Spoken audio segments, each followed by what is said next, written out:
Everyone sees digital nomad life on Instagram, but no one talks about how to actually become one. I've been doing this for 4 years and it's been an absolute roller coaster. So here are my real tips for becoming a digital nomad in 2026.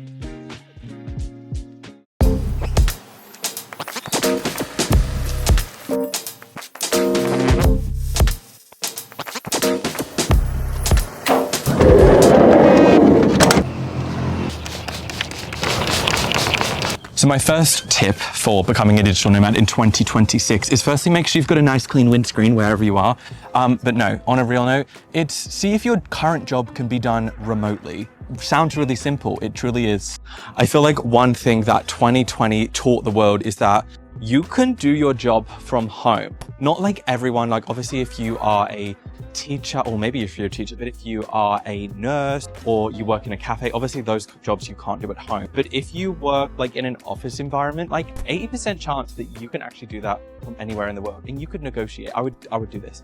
I would like, hey, Mr. Manager, these are the benefits from me not working in the office. They could be things like saving on staff costs. I'll be more productive, whatever it might be. But I think that's probably one of the best places to start.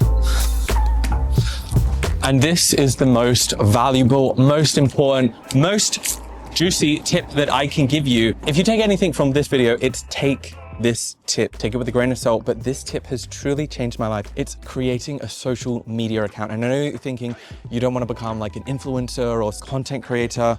I think having a social media presence opens up your world to have so many more opportunities come your way. Let me explain.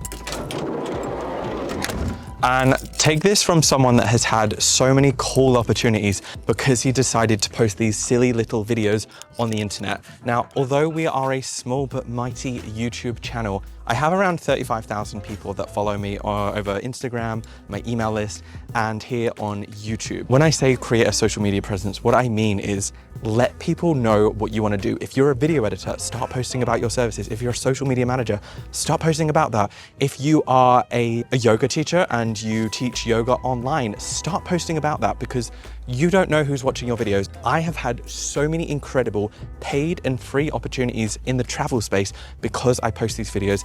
My views may be low at times, but at the end of the day, I am just creating a presence for myself. And one thing that I've been experimenting with in January is creating a momentum. Now, I'm not even joking. I have posted consistently every single day on social media, and every single day I have woken up with an email from a company, a travel brand, a group tour company. Someone wants to work with me because they saw a video, they like my personality, they like my brand, they like my presence. Just start posting. And if you're a bit scared of social media, just DM me. I will literally give you so many tips.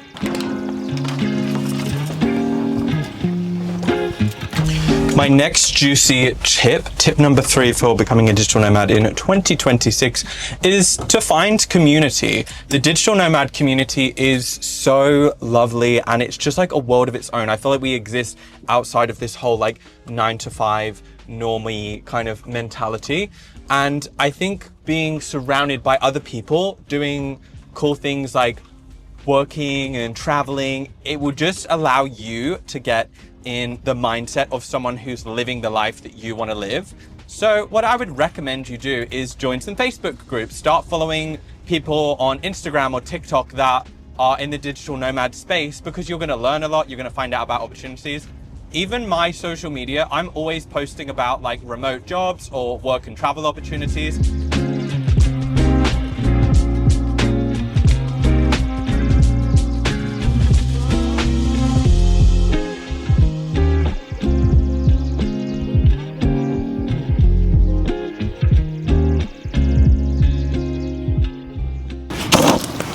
This brings me on to my next tip of being a digital nomad, which is making sure that you're covered in case anything happens. Life is seriously unpredictable on the road. An airline might lose your luggage, you might end up in hospital on a cool adventure you're taking as a nomad. But at the end of the day, you need to make sure you're covered in case any of these things happen, because as soon as you leave your home country, you are liable for any of these expenses. Healthcare isn't free around the world, well, maybe some countries, but most countries you visit, you will be required to pay healthcare unless you have travel insurance, which brings me on to the partner of today's video, Safety Wing. This is truly a classic thing that catches out most travelers or backpackers or long-term travelers. They think, I'm gonna save some money by actually skipping travel insurance, when personally, I think that's the most irresponsible thing you can do, because you're not only putting pressure on your family and friends back home if something goes wrong, you need to be bailed out, but you could potentially be putting pressure on the local community of the destination that you are visiting as a digital nomad. The thing that I love about Safety Wing is that it gives me peace of mind on my adventures, that like if anything goes wrong, and my adventures can be sometimes very chaotic,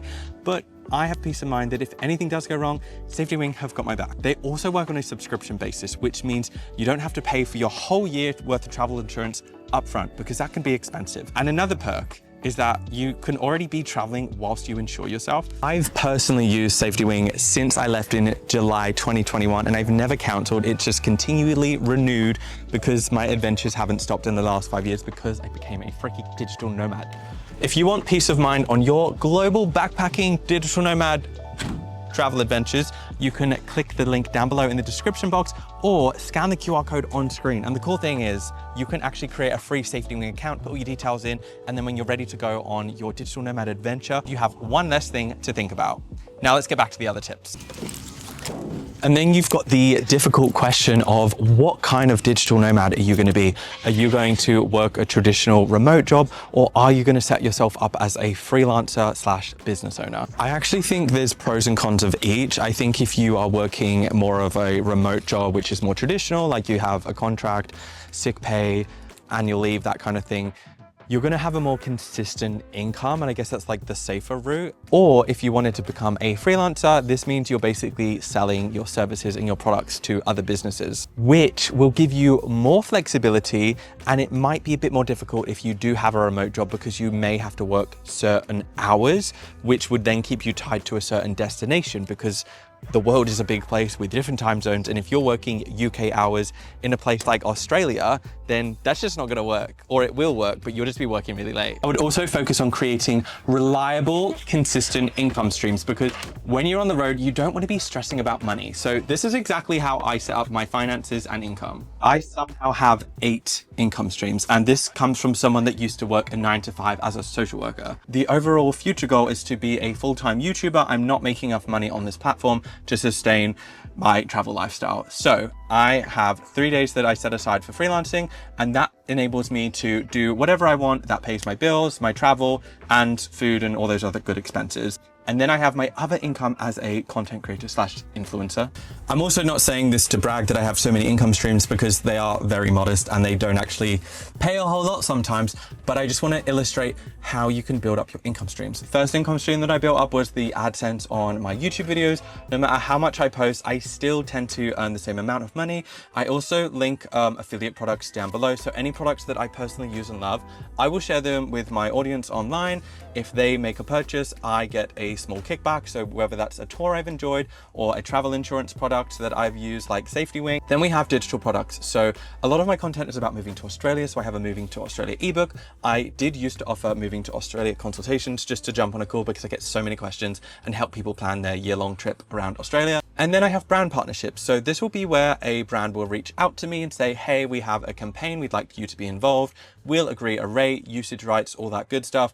And then I will go ahead and make the content and get paid. Again, that's not reliable, because I feel like brand deals come in waves. So typically every few months I have a few, and then I won't have any for a few months. And sometimes brands take more than 60 days to pay me after the work is done. So that's why I like to have my freelance income, which is consistent and reliable, alongside my kind of influencer content creator income. Aside from that, I also offer social media consultations. I offer freelance photography, videography, and UGC. And of course, you can't forget that you are going to need some money to sustain this lifestyle, which is why you should build up these income streams, get a remote job, so you have the cash flowing in to pay for your adventures. And this is where I would strongly recommend you build up an emergency fund, which may help you pay for flights home if anything goes wrong, or if you suddenly lose your job and find yourself without an income. You don't want to be stuck the other side of the world without any money coming in, because that's just gonna be too stressful. And when you finally secured yourself a remote job or maybe a freelance gig, and you are ready to set sail into the sunset, make sure you don't work too much, because this is something that can seriously happen. You can get burnt out, isolated, or lonely.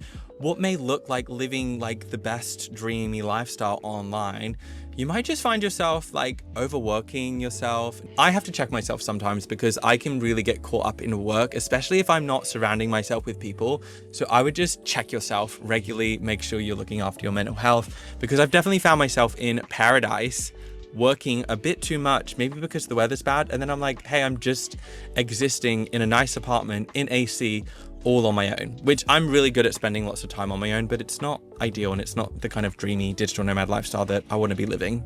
A few other things that you're going to need to consider is which country or destination am I going to visit? Is this destination suitable for digital nomads? Do they have good Wi-Fi? Do they have co-living spaces?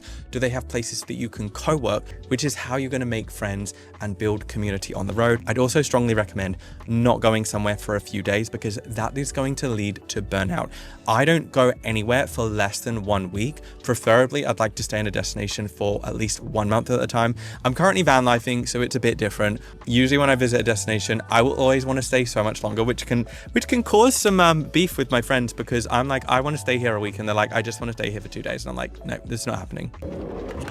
So those are all the top tips I have for you to help you become a digital nomad in 2026. I'll leave some more resources down below to help you get started on your digital nomad journey. A huge thanks to Safety Wing for supporting my channel and giving me peace of mind on the road as a nomad. Until next time, take care and peace out.